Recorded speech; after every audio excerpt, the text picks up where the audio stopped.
تكونوا بخير وعلى خير وفي احسن الظروف وفي احسن الاحوال كما يعني معتادين معايا على مشاركه وصفاتي معكم. فاليوم بغيت ندير واحد الوصفه ليديه، بغيت نقول واحد الروتين، ولكن في الحقيقه يعني هو ماشي روتين، لان ماشي يعني هذه ماشي وصفه اللي كنستعملها انا دائما. ما عنديش واحد الوصفه معينه اللي كنستعملها دائما. انا كل الوصفات اللي كنستعملهم وكيعطيوني النتيجه كنبقى يعني على حسب اللي موجود عندي. اللي بغيت نقول انا يعني مثلا بحال اليوم انا بغيت نستعمل وصفه فيها قهوه، فيمكن ما يوم اخر ما عنديش قهوه فغادي نستعمل، ما يمكنش ما غاديش نستعمل وصفه حيت ما كاينش القهوه فغادي نستعمل وصفه اخرى. سبق لي ونزلت لكم واحد الوصفه ديال التبييض ونفخ اليدين، غادي نخلي لكم الرابط ديالها في صندوق الوصف وفي اول تعليق. تمارين، فاللي بغيت نوصل المعلومه اللي بغيت نوصلها هي ان اللي كينفخ للدين ماشي هو الوصفه، اللي كينفخ للدين هو التمارين اللي وريتكم كيفاش ديروها. يعني اللي وريتكم بحال هكا، يعني الطريقه كيفاش ديروها هي اللي كتنفخ للدين، كتخلي الصباع منفوخين من هنا ورقاق من الفوق. وفعلا هذيك التمارين البنات راه انا جربتها ومن سنين، يعني ماشي يعني جربتها اليوم ولا جربتها يعني سنين فوق 10 سنين. وانا كنت قريتها في واحد المجله، ما عقلتش اسم المجله، ولكن قريتها في واحد المجله وكنت طبقتها يعني غير بطريقه يعني ماشي جديه، كنت غير بديت كنطبق فيها بحال هكا كل صباح كنديرها. وعطاتني واحد النتيجه زوينه وبقات معايا هذيك التمارين هذيك، يعني بقات في البال ديالي، فحبيت انني نشاركها معكم. وفعلا بزاف اللي دخلتوا لهذاك الفيديو غتلقاو بزاف تاع الناس كيشكروا في هذيك الوصفه، واللي الوصف يعني اللي بزاف تاع الناس كيقولوا انهم استعملوا وصفات كثيره ما عطاتهم حتى شي نتيجه الا هذيك الوصفه. فيعني انا هذيك هي الوصفه ديالي اللي غنخلي لكم الرابط تاعها، هذيك هي الوصفه الاساسيه ديالي.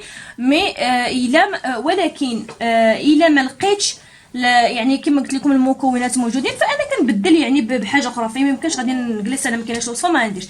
فنبداو بسم الله على بركه الله، واخا طولت عليكم واحد شويه البنات. اول حاجه غنحتاج واحد الاناء اللي غادي نخلط فيه اول حاجه عندي الفازلين. هاد الفازلين ما يهمكمش اللون ديالها، لان هذه الفازلين انا صنعتها بالي.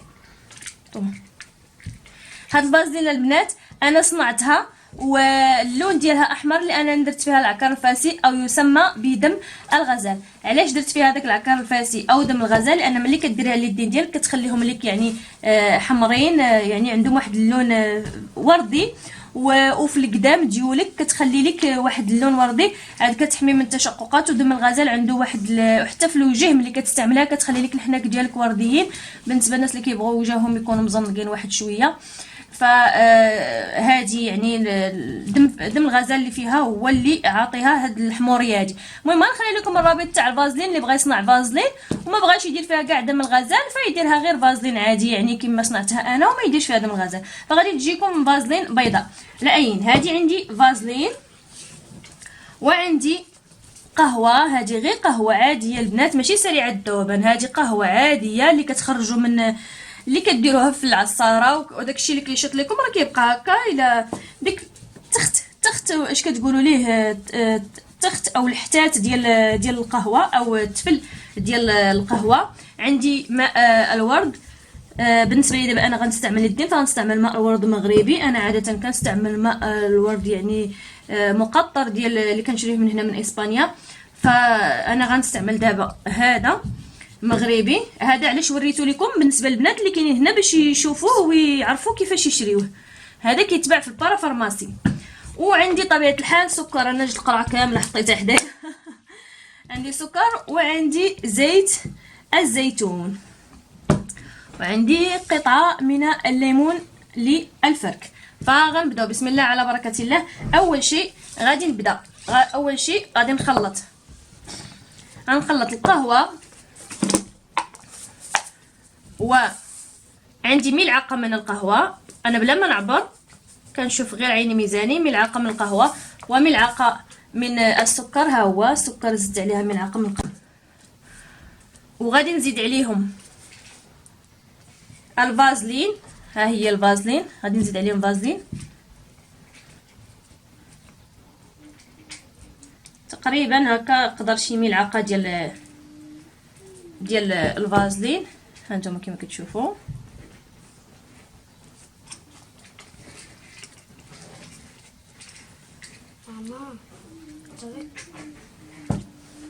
هذه ملعقه ديال الفازلين. المهم نتوما يعني داكشي ماشي يعني ضروري غادي يكونوا فيه المقادير يعني مضبوطه، غير غادي يكون يعني غتشوفي عينك ميزان وصافي. يعني يقدر ملعقه لان ماشي مثلا انت بغيتي غير ترطبي اليدين وتنظفيهم وتبيضيهم، يعني ما غاديش الا كاع زدتي مثلا الفازلين او هذا ما غاديش ياثر عليك في حتى شي حاجه، ماشي بحال البشره ديال الوجه. غنزيد ملعقه ديال زيت الزيتون،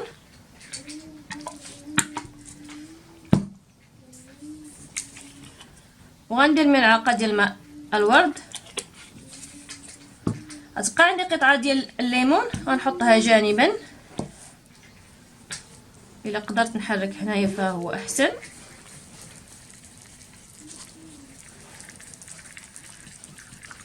بالنسبه لهذا الخليط هذا الا شاط لكم منه فغادي تخلوه للاستعمال الثاني.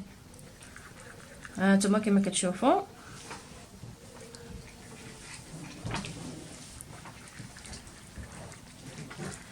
ها هو تخلط. ما يمحركوه مزيان تيتجانس بيناتو. هو هذا دابا عطاني خليط. دابا غادي نجي لليدين، بسم الله على بركه الله. غادي نبدا عمليه الفرك.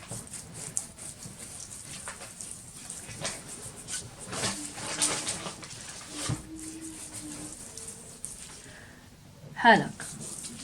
ما تكرهوش البنات، دائما فيما تبغيو تفركوا حاولوا تفركوا حتى الفوق ديال اليد هنا، ماشي يعني ما تفركوش غير هاد الجهه دي. حاولوا يعني بالنسبه للناس اللي كتلبس نص كم، يعني بالنسبه للاخوات اللي ماشي متحجبات فيكونوا يلبسوا نص كم، يعني تمشي مع يديك حتى البلاصه اللي كيكون كتعرض للحرق ديال الشمس. وهكا غنبقاو كنديروا يعني اليدينا بجوج. انا غادي ندير اليديه بجوج، يعني مبغيتش نصور الفيديو نمشي نكمل ديال اليد الاخرى، بغيتكم تشوفوا كلشي. حيده هيتم يديك، حيده ولدي. حاولوا انكم تخدموا على هاد البلايصات هادو لان هما اللي كيكونوا بزاف كياكلوا الدق وكيكونوا كيسماروا. هاد البلايصات كتخدموهم بهاد الطريقه هادي، كديروا هكا الطريقه باش كتكون ساهله باش تخدموهم. من بعد كديروا هكا باش كتكون ساهله. فكنمشيو مع اليد حتى الفوق. بالنسبه لي انا كنلبس نص كم، فكنمشيو مع اليد حتى الفوق، ودوك الكعيبات اللي كيكونوا في اليد الفوق بحال هكا حتى هما كندير لهم بحال هكا وكنفركوهم مزيان حتى هما، لانهم كيتعرضوا للشمس. وإلا ما عطيتيهمش واحد الاهتمام، خصوصا انهم ما كيكونوش يعني قدام عينك، الا ما عطيتيهمش واحد الاهتمام راه كيتكرفسوا، ما كتكونيش تشوفيهم، كيكونوا سمرين، كيكونوا حالتهم. فدائما فين ما ديري شي كريمه ليديك دوزي لهاد الكعيبات هادو، فين ما ديري شي ماسك دوزي لهاد الكعيبات هادو وتفركيهم. ومن بعد ان شاء الله غادي ندير لكم واحد الماسك خاص بالركابي، ماشي ماسك عفوا، واحد الوصفه خاصه بالركابي بهاد شنو سميتهم الكعيبات هادو. كافي عطيو اليدين ديالكم الخاطر ما تكونيش ديري هاد الوصفه هادي وانتي زربانه، باش ما تزربيش تزربي دغيا تساليها وتحيدي منها. خاصك تعطيها الوقت، قل حاجه تكوني جالسه وليك واحد 20 دقيقه ولا 15 دقيقه ولا واحد نص ساعه كاع، يعني ديال الوقت نيت ديال راسك، يعني ما يكون تكوني ساليتي شغلك وما عندك ما يدار، تكوني غير ديك الساعات هذيك اللحظه بغيتي تشوفي غير هذوك اليدات ديالك وتهلاي فيهم. يعني ماشي ديريها دغيا وتغسليها، خصك تفركي نيت، تعطي الوقت لراسك ولا هكا تتفركي يديك مزيان. دابا ها انا فركت، دابا اللي بقى ليا هو القطعه ديال الحامض. غادي نهز شويه من هاد الخليط اللي خلطته وغنديروها وغنبدا كنحك، غنبدا كنفرك بالحامض. بالنسبه للناس اللي عندها حساسيه ما ديرش الحامض، كلها دير قطعه ديال البرتقال. ما تنساوش يدكم من الداخل وما تنساوش بين الصباع، يعني تحاولوا ديروا بحال هكا. هاد البلايص اللي كيكونوا هاك تحاولوا ديروا بحال هكا باش تفركوهم مزيان. دابا غادي نفركو يدينا مزيان. قطعه الليمون الماسك هذا راه زوين بزاف، كيرطب اليدين ماشي كينفخ، هذا كيبيض اليدين، كيتهلا فيهم كيردهم زوينين ونقيقين. دابا غندوزو بهاد القطعه تاع الليمون ثاني. ها حنا كما قلت لكم يعني كما شفتوا ديك البلاصه اللي قلت لكم غدوزو عليها حتى هي غتجي لها تفركوها مزيان. نفرك يدي كامله من الفوق فين ما درت الوصفه، غادي نهبط معاها بقطعه ديال الليمون نفركها مزيان. دابا كملت هاد اليد، غندوز اليد الاخرى. هاد الليمون هذا اللي نتوما كتحكوا به وكتقيسيه هكا بضفارك راه زوين للضفار ديالكم باش يقويهم ويطولهم. وهاد الوصفه هذه راه زوينه حتى الاظافير ملي كتقيس، لان فيها زيت الزيتون والليمون والسكر. الا درتو غير زيت الزيتون والليمون خلطوهم في واحد الكاس ونزلتو فيهم الضفار ديالكم، غادي تكونوا انتهيتوا من تقصف الاظافر، الضفار اللي ما كيبغوش يطوالوا. وهذا البلاصه ثاني غنجيو لها حتى هي. واش كيبان ولا ما كيبان، حيت الكاميرا قدامي وما كنقدرش نشوفها، بعيده ليا شويه، غير ندير عليها زوم باش نقرب عندكم. المهم دابا انا راني فركت يديا مزيان. هاد القطعه تاع الليمون غندير لها هكا باش نستغلها ونستافد منها، باش يخرج من هذاك ها هي قطعتها على النص.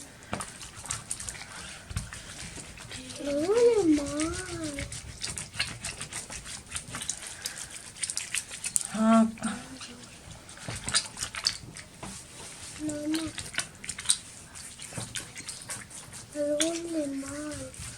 ايش انا مالي شو هو اللي دي ليمون شي.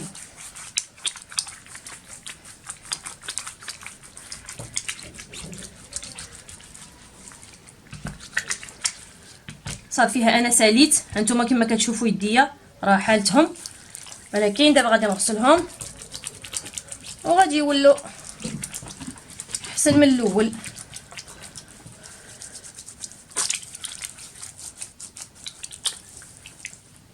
هانتوما كما شفتوا البنوتات ديولي غسلت يديا، والله العظيم عرفت فاش كنغسل يديا واحد الرطوبيه واحد النعومه زعما كتفرح. كنتمنى تستعملوا الوصفه ان شاء الله وغادي تعجبكم. ها كما كتشوفوا راه يديا شويه الحمد لله بان فيهم الضوء صبغ ضفيراتي. ايوا دابا اللي بقى ليا هو انني نستعمل شي مرطب، يعني كيبقى حسب الرغبه ديالكم. نتوما بغيتو تستعملوا كريم مرطب، المهم اي وحده تستعمل الحاجه اللي بغات. انا اللي غادي نستعمل دابا هو زيت ديال جونسون، يعني ماشي بالضبط غادي تستعملوا واحد الحاجه معينه. المهم غادي تزيتوا يديكم وصافي غادي ترطبوهم بشي كريم او بزيت كما كان النوع ديالو، زيت اللوز او اي زيت. وطبيعه الحال غادي ترطبوا يديكم حتى من الفوق كلها، يعني كاع البلايص اللي درتو ليهم هاد الوصفه هذه غادي ترطبوهم وهكا صافي. هكا هانتوما صافي وها هما يدياتي جاهزين الحمد لله، احسن من قبل. دابا رطبين وباين فيهم الضو شويه. كنتمنى البنات تعجبكم هذه الوصفه وتستافدوا منها. اترككم في حفظ الله ورعايته والى الفيديو القادم ان شاء الله. وعواشركم مبروكه ورمضان مبارك عليكم وبسلامه عليكم، تهلاو في ريوسكم، كنبغيكم بزاف.